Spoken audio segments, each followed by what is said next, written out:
I'm not the kind of guy who snoops. I don't go through phones. I don't track locations. I don't second-guess every smile. But when you've been married for nearly 10 years, certain things just click differently when something's off. And the first thing that felt off was the ring. Last month, my wife, Vanessa, left town for what she called a girls' getaway weekend to celebrate her best friend's engagement. It wasn't the first time.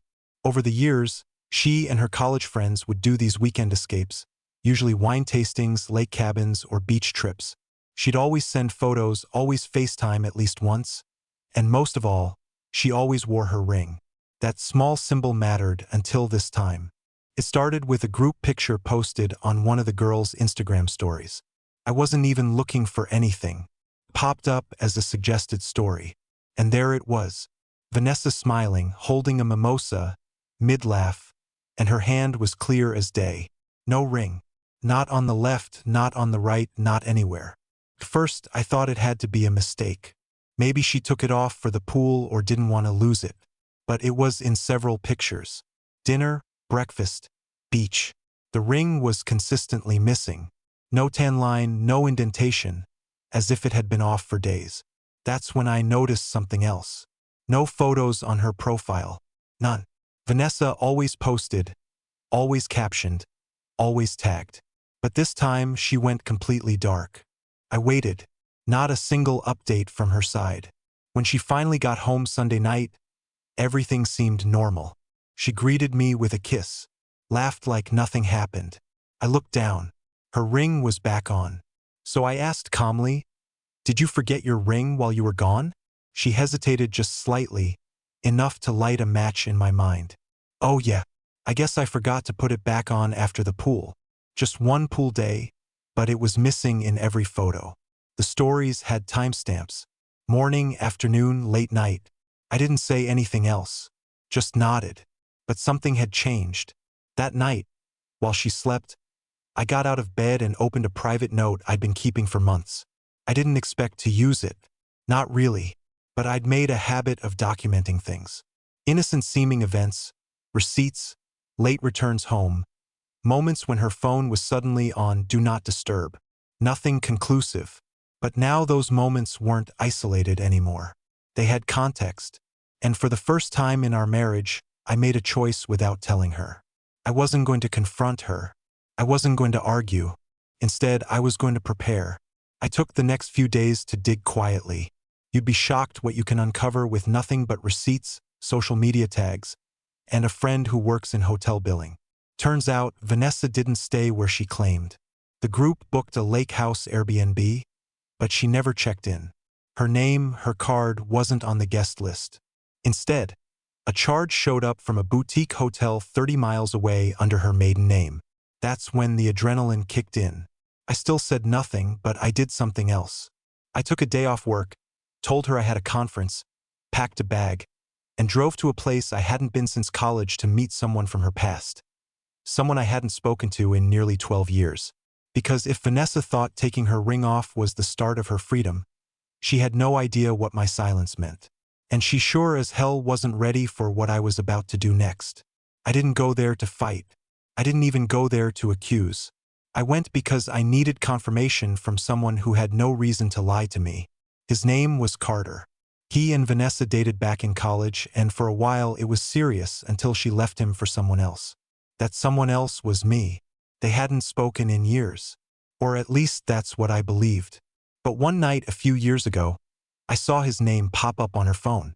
Not in a message, just a search. She typed his full name into Facebook. When I asked about it, she brushed it off. Just curious where people end up. You know, we all get curious. I believed her. Or maybe I just wanted to.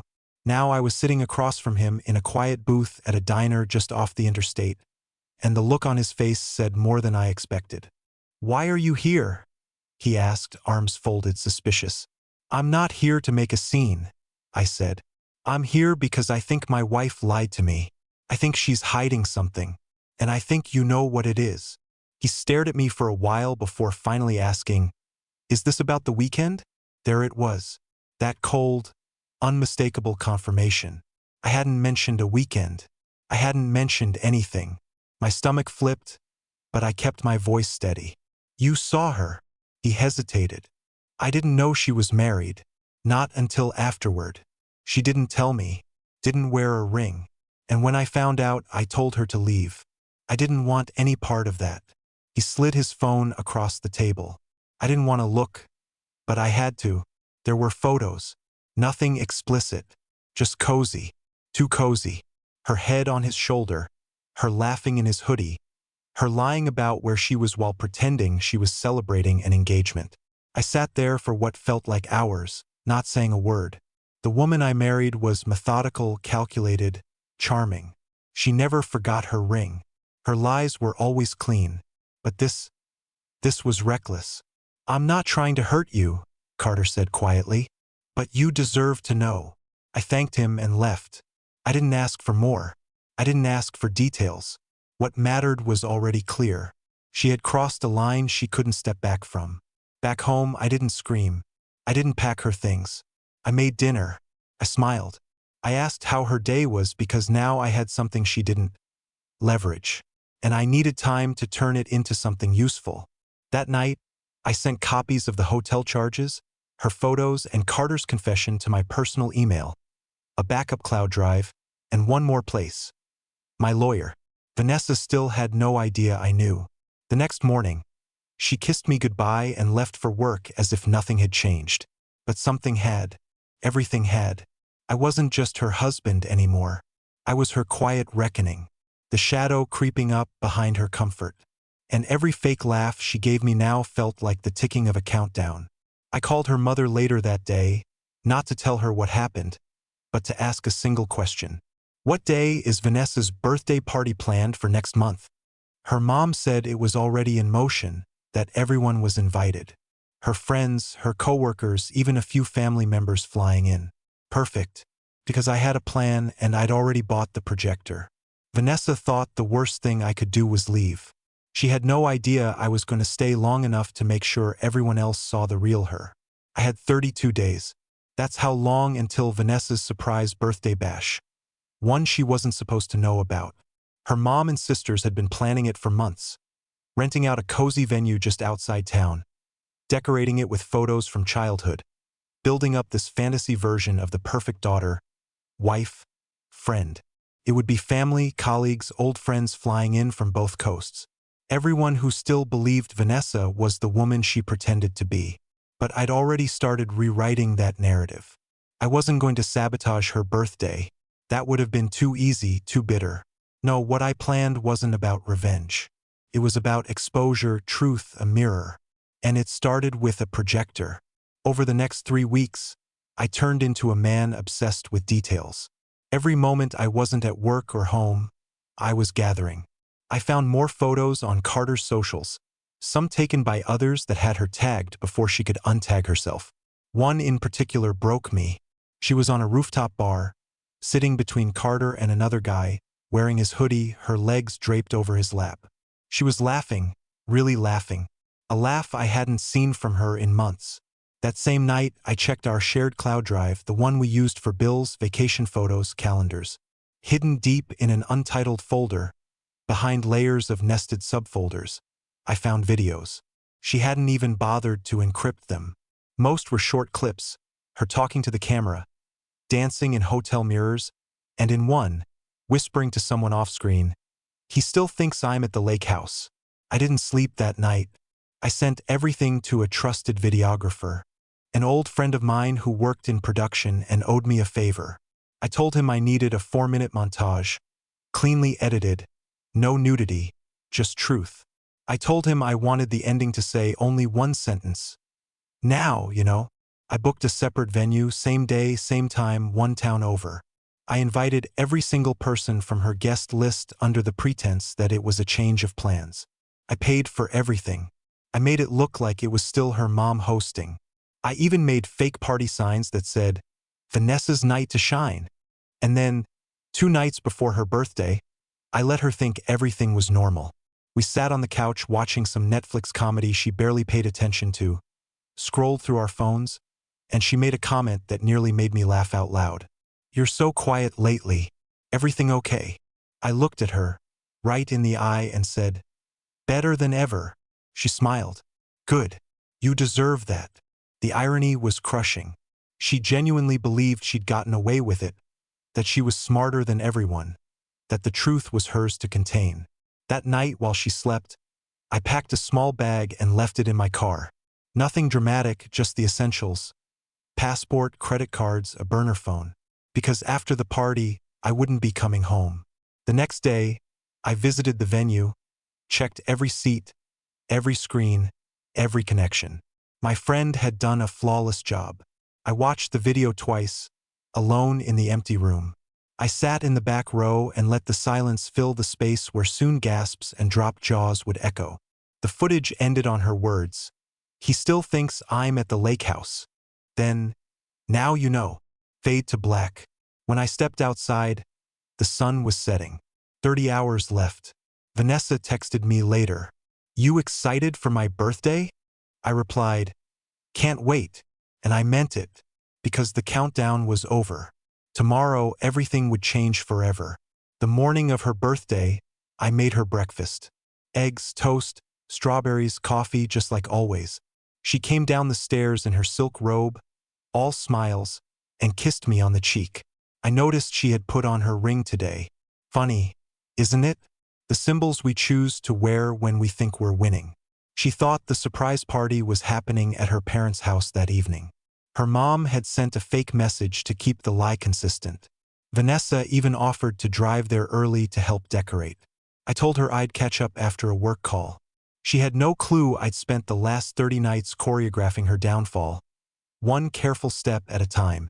By 5:30 p.m., the real party was in full motion. Friends, coworkers, and family filled the banquet hall. The lights were dim, the drinks were flowing, and the happy birthday signs hung perfectly in place. They thought they were there to honor her.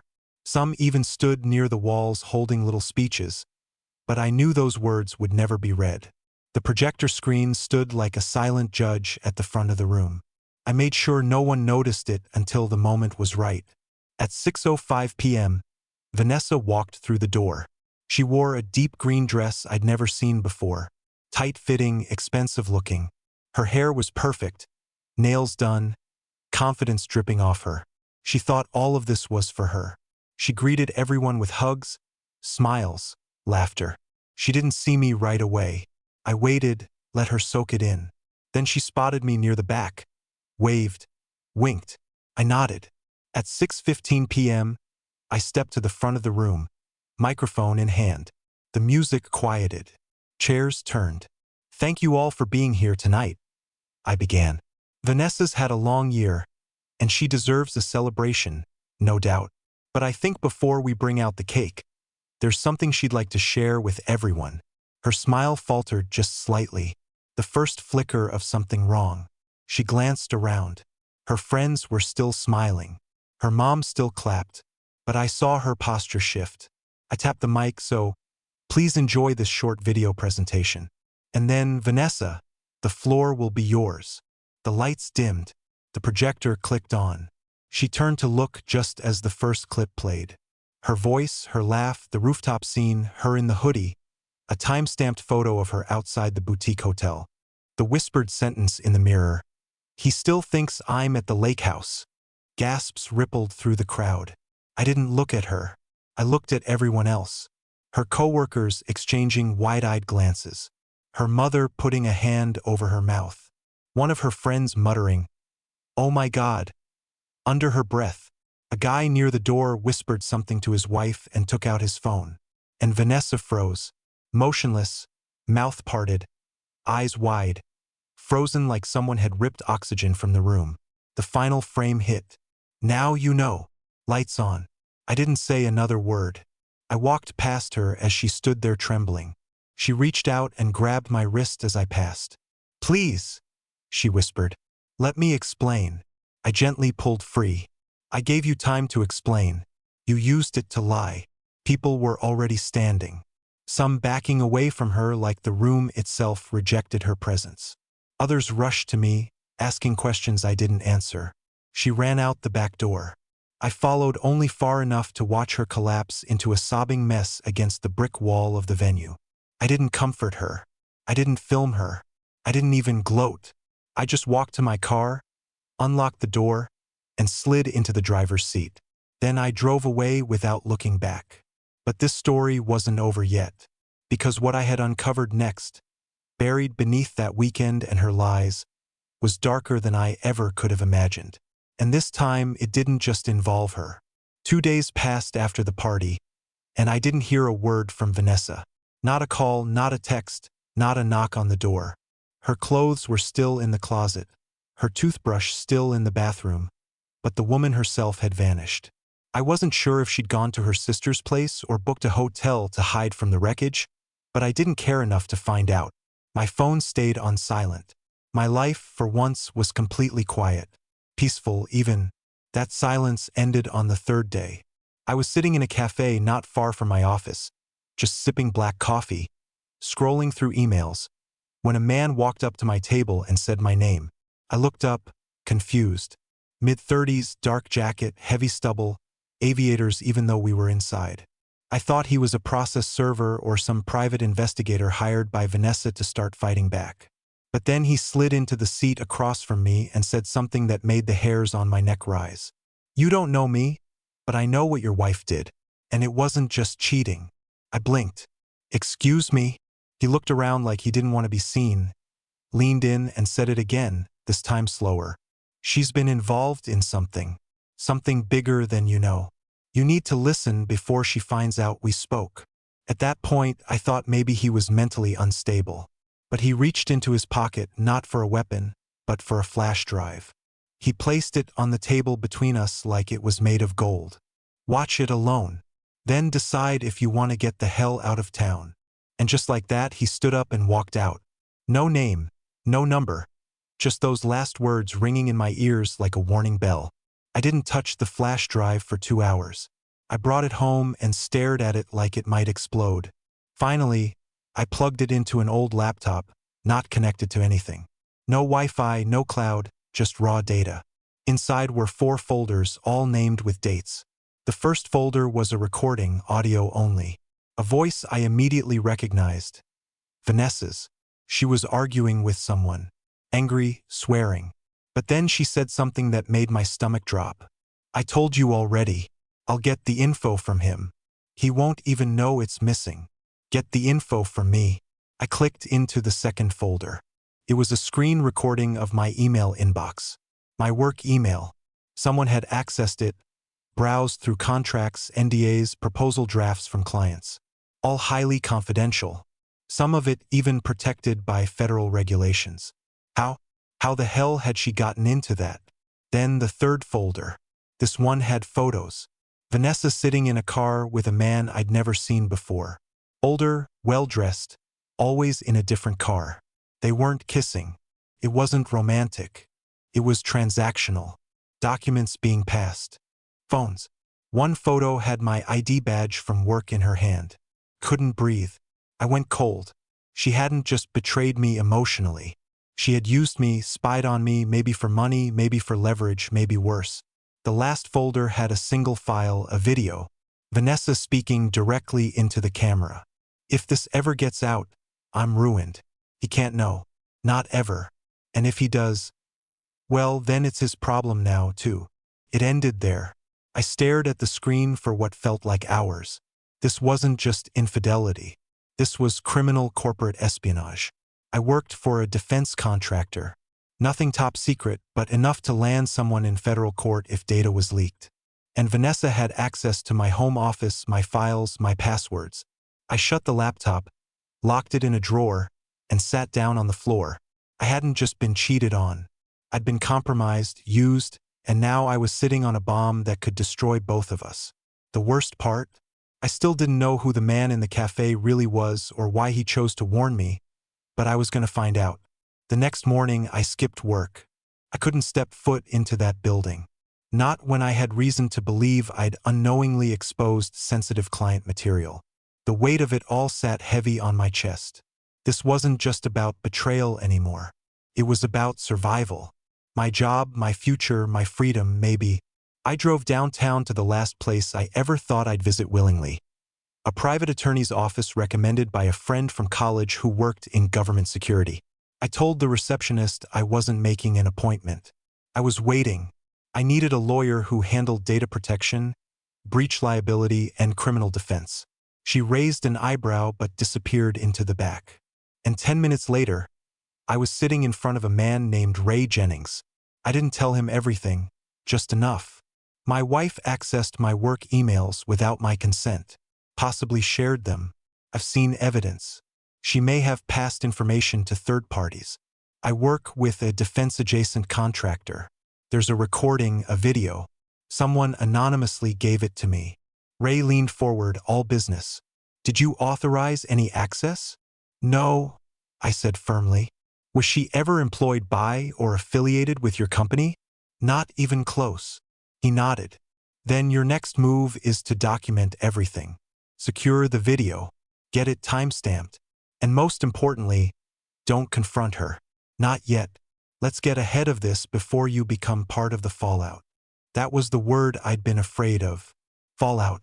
Because if she'd done what I suspected, and my name was anywhere in the mix, I could be buried in it. I followed his advice. I filed a precautionary disclosure with our internal security division at work without accusing her outright, just enough to cover myself. If the company ever traced a leak, I wanted a record showing I came forward early. But while Ray started prepping a defensive file, I dug deeper. I used one of Vanessa's old tablets, one she hadn't touched in years but never reset. It was still connected to an old cloud backup, her personal files. There were hundreds of entries, voice memos, screenshots, password notes, dates, and times logged like some kind of intel journal. She had been tracking me for months. Some entries were shockingly specific. He logged into Contractor Portal at 9:12 a.m., saved project draft labeled Canyon Loop. Asked what it meant, he deflected. He's locking the cabinet now after work. Need a better excuse to get the key again. I was stunned. Sick. Rage curled in my stomach like hot wires. And then I saw it. An entry dated 9 months ago. A meeting with someone labeled only as D. There was a restaurant name, time, and a note. He said it's worth more than I thought. Wants samples. I remembered that night. She said she had dinner with an old coworker. Came back late. Smelled like cigarette smoke. Said the bar had an outdoor patio. That night we had a fight about something stupid, and she cried, claiming she felt disconnected lately. Now I knew why. She wasn't feeling disconnected. She was making connections with whoever D was, selling pieces of my work, my career, for reasons I still didn't understand. I copied everything, archived it. I even sent a backup to my safe deposit box, registered under a name I hadn't used since college. I needed insurance because I didn't know how deep this went. I didn't know who else was involved. But that changed when I finally called the number that had been scribbled in a note left inside the flash drive packaging. I hadn't noticed it at first. It was faint pencil, maybe. I dialed it on a prepaid burner. A woman answered. You were told not to contact this number unless it was an emergency. I hesitated. I think I've uncovered more than you expected. Silence. Then, meet me tomorrow. 3 p.m. Don't bring a phone. Don't tell anyone. Click. No name. No location until the last second. She texted it later from a disposable number. I felt like I was walking into something designed to destroy people, something bigger than infidelity, bigger than my marriage. Vanessa hadn't just betrayed me. She'd walked us both into the mouth of something criminal. But I was ready now. I just didn't realize how much more there still was to uncover. Because the next day, I would meet the woman who had been watching both of us longer than I knew, and she would tell me something that would blow this entire story wide open. The next day, I arrived at the meeting spot exactly 3 minutes early. It was a small public library just outside the city, the kind of place people forget exists. A perfect location for a conversation no one was supposed to overhear. I left my phone in the glove compartment, just like she'd asked, and walked inside, scanning faces as I passed. She found me first. Don't look around. Just sit. Her voice came from a nearby table near the back, tucked behind a row of dusty encyclopedias. She looked like a school teacher or maybe a mid-level analyst. Brown cardigan, glasses, a plain face that didn't draw attention. But her eyes didn't match. They were sharp, calculating, watching everything at once. "I assume you're the husband," she said flatly, without offering a name or a handshake. "I guess I am," I replied. "And I assume you're the reason some guy handed me a flash drive in a cafe." She didn't smile. "That was damage control. You weren't supposed to be in this. But your wife changed the game." I sat across from her. "Changed how?" She slid a manila envelope across the table. "We've been monitoring a data leak from inside your company for 11 months. Low-level stuff at first, test files, old project specs.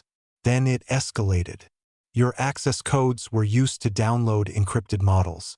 That's when red flags went up. We didn't know who it was until your wife entered the picture." I blinked. "You've been watching her?" She nodded. "At first, she was a pawn. But somewhere along the way, she got greedy, started cutting out the middlemen, making her own deals. That's why Carter backed off. He was involved, but he didn't know what she was doing with the information. Once he found out, he turned. Carter, the man from the rooftop, the one she used to hide her getaway. He gave us her full history, messages, transfers. She was supposed to be flipped, made to testify in exchange for immunity, but she refused. Then she disappeared. I felt like I'd been dropped in the middle of a movie script. "So what now?" The woman folded her hands. "Now we have a decision to make. You, not us." "Me? You've built a solid shield. You disclosed. You lawyered up. You backed up the evidence. Which means you can walk away clean if you give us everything you have. Every file, every copy, every backup. In exchange, we guarantee your protection and immunity from further investigation." "And Vanessa?" The woman hesitated. "She won't be offered the same deal, especially not after what she just pulled." I narrowed my eyes.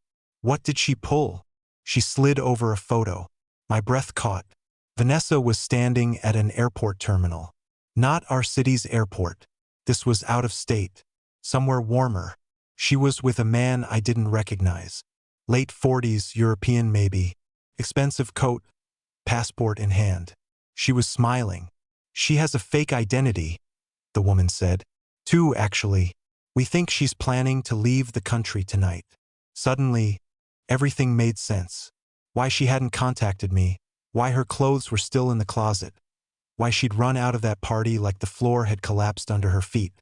She wasn't just hiding from shame. She was escaping justice. "I need to stop her," I said without thinking. The woman raised a hand. "Don't. If you approach her, we'll have to assume you're interfering with the investigation. And if you warn her, we'll assume you're complicit." I sat back in my chair, my pulse pounding. I want her to face everything. I want her to sit in the wreckage she created. "Then sign this," she said, pulling out a short statement of cooperation. "And go home. We'll take it from here." I signed. It felt strange, like putting the final nail into something sacred, even though it had already rotted from the inside out. As I left the library, I realized something that hit harder than any betrayal. Vanessa had never planned to be my wife forever. She had planned to use me as long as I was useful. The ring, the house, the shared files. It was all camouflage for a long con that only now had come undone. But I wasn't finished yet, because there was one more move I had to make. And it wasn't for her. It was for me. I drove home that evening with my hands gripping the steering wheel tighter than usual. The world felt sharper, more real, like I'd been living under a layer of fog for years and someone had finally pulled it away. I wasn't angry. I wasn't even heartbroken anymore. I was just clear. For the first time in a long time, I felt like I was seeing the truth, not just about Vanessa, but about myself. My entire marriage had been about maintaining appearances. I was the dependable husband, the steady professional, the guy who never made waves. Vanessa knew that. She counted on it. That's how she got away with so much for so long. She mistook my loyalty for weakness, my patience for blindness, my love for permission. But she was wrong. The federal agents caught her at the gate. She never made it on that flight. I never got the full details, but I didn't need them. What mattered was that she didn't disappear. She didn't vanish into another country with a new name and a fresh lie. She had to stay and face what she did. And not just in a courtroom either. Her parents called me 2 days later. They were devastated, confused. Her mom cried on the phone for 15 minutes before even asking me anything. I told them I had nothing left to say about it. I wasn't angry with them. They were victims too, in a way just like me. Vanessa's betrayal had burned every bridge behind her. Friends dropped her. Coworkers distanced themselves. And the people who used to praise her charm, now they whispered about how long she'd been playing the game. As for me, I didn't fall apart. I didn't spiral. I focused on rebuilding. I transferred jobs within the company, moved out of the city entirely. Got a quiet place in the mountains where the nights are silent and the mornings come slowly. I started hiking again. Got back into photography. I even adopted a rescue dog. Her name's Penny, and she has this way of sensing when I'm about to slip back into old memories and pulling me out of it. One afternoon, I was walking along the ridge when a woman asked if I could take a photo of her and her friends with the view behind them. I did. She smiled. We talked just for a while. She didn't ask about my past, and I didn't offer it. I've learned something since all this happened. Closure doesn't come in a courtroom. It doesn't come with revenge or dramatic showdowns. It comes in quiet moments when you're standing on a new path, surrounded by people who don't know the worst parts of your story, and you realize you're okay with that. I'll never forget what Vanessa did, but I don't carry it like a wound anymore. I carry it like armor. And every step forward, it's mine, not hers.